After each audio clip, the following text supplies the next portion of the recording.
ഇന്നൊരു പ്രോൺസ് ബിരിയാണി ഉണ്ടാക്കിയാലോ? അത്യാവശ്യം വലുപ്പമുള്ള പ്രോൺസ് കിട്ടിയപ്പോൾ ഞാൻ കരുതി ബിരിയാണി വെച്ചേക്കാന്നേ. ഈ ഷോർട്സ് കുറച്ചൊന്ന് ലെങ്തിയായി പോയി, എഡിറ്റൊക്കെ ചെയ്ത് വന്നപ്പോഴത്തേനും അങ്ങനെ ആയതാണ്. അപ്പം ഈ ഒരു റെസിപ്പി ഫുള്ളായിട്ട് കാണണമെങ്കിൽ ഇതൊന്ന് കണ്ടുനോക്കൂ കേട്ടോ. ആദ്യം തന്നെ പ്രോൺസ് ഒന്ന് മസാല തേച്ച് മാറ്റി വെക്കണം. അതിന് വേണ്ടിയിട്ട് മുളക് പൊടി, ഫിഷ് മസാല, മഞ്ഞൾപ്പൊടി, ഗരം മസാലപ്പൊടി, ഉപ്പ്, നാരങ്ങ നീര് ഇത്രയും ചേർത്ത് ഒന്ന് പുരട്ടി നല്ലപോലെ ഒന്ന് മാറ്റി വെക്കാം കേട്ടോ. ഇനി റൈസ് ചെയ്യാനുള്ള പ്രിപ്പറേഷനാണ് കാണിക്കുന്നത്.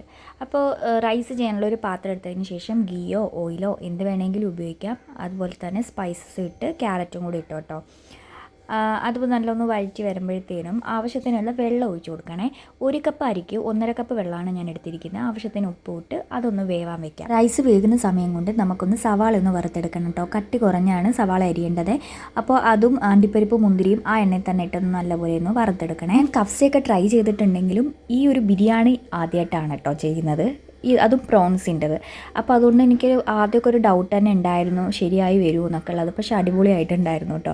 അപ്പോൾ മസാലയിലേക്ക് കിടക്കാം. ഉള്ളിയൊക്കെ വറുത്തില്ലേ, ആ എണ്ണ തന്നെ കേട്ടോ ഈ മസാലയ്ക്ക് ഞാൻ ഉപയോഗിച്ചിരിക്കുന്നത്. അതിലേക്ക് ഇഞ്ചി വെളുത്തുള്ളി പേസ്റ്റ്, പച്ചമുളകിൻ്റെ പേസ്റ്റും കൂടി ഇട്ട് സവാള, തക്കാളി അതെല്ലാം കൂടി ഇട്ട് നല്ലപോലെ വഴറ്റി വരുമ്പോഴത്തേനും നമ്മുടെ പൊടികളിടാൻ സമയമായി. മഞ്ഞൾപ്പൊടി, പിന്നെ ബിരിയാണിക്ക് വേണ്ടിയിട്ടൊരു മസാല പൊടിച്ചിട്ടുണ്ടായിരുന്നു, ഗരം മസാല, അതും ഇട്ട് കൊടുത്തതിന് ശേഷം ആവശ്യത്തിനുള്ള കുരുമുളക് കൂടി ഇട്ട് കൊടുക്കണേ. എരിവിന് വേറെ ഒന്നും ചേർക്കാത്തത് കൊണ്ട് നമ്മുടെ എരിവ് എത്ര വേണോ അത്രയും തന്നെ ഇട്ട് കൊടുക്കാം. പിന്നെ ആ മസാലയ്ക്ക് ആവശ്യമുള്ള വെള്ളവും കൂടെ ഒഴിച്ച് ആ പ്രോൺസ് ഒന്ന് വേഗം വെയിറ്റ് ചെയ്യാം. പ്രോൺസ് ഒക്കെ വെന്തു എന്ന് മനസ്സിലായതിന് ശേഷം നമ്മൾ ആ റൈസ് ഉണ്ടല്ലോ അതും കൂടി ഒന്ന് തട്ടി ദം ഇടാൻ പോവുകയാണ്. റൈസ് എല്ലാം ഇട്ട് കൊടുത്തതിന് ശേഷം മല്ലിയിലയും പുതിനയിലയും ആ വറുത്ത് വെച്ച എല്ലാ സാധനങ്ങളും കൂടെ ഒന്ന് ഇട്ട് അടച്ചങ്ങോട്ട് വെക്കണം. 5 മുതൽ 10 മിനിറ്റ് വരെ നമുക്ക് ലോ ഫ്ലെയിമിൽ തന്നെ വെക്കാം കേട്ടോ. പിന്നെ കുറച്ചും കൂടി നേരെ ഇരിക്കുന്നത് നല്ലതാണ്, കാരണം അത്രയും ഫ്ലേവർ അതിൽ ഇറങ്ങി കിട്ടും. നമ്മളിതിന് മുന്നേ കുറച്ച് വേണമെങ്കിൽ നെയ്യും കൂടി ഒഴിച്ചു കൊടുക്കാം. അപ്പോൾ നമ്മുടെ പ്രോൺസ് ബിരിയാണി ഇവിടെ റെഡി ആയിട്ടുണ്ട്. ഈ വീഡിയോ കണ്ടിട്ട് നിങ്ങൾക്ക് ഇഷ്ടമാണെങ്കിൽ ഒന്ന് സബ്സ്ക്രൈബ് കൂടി ചെയ്ത് വെച്ചേക്കണേ. അപ്പോൾ ഇത്രയേ ഉള്ളൂ. ബൈ.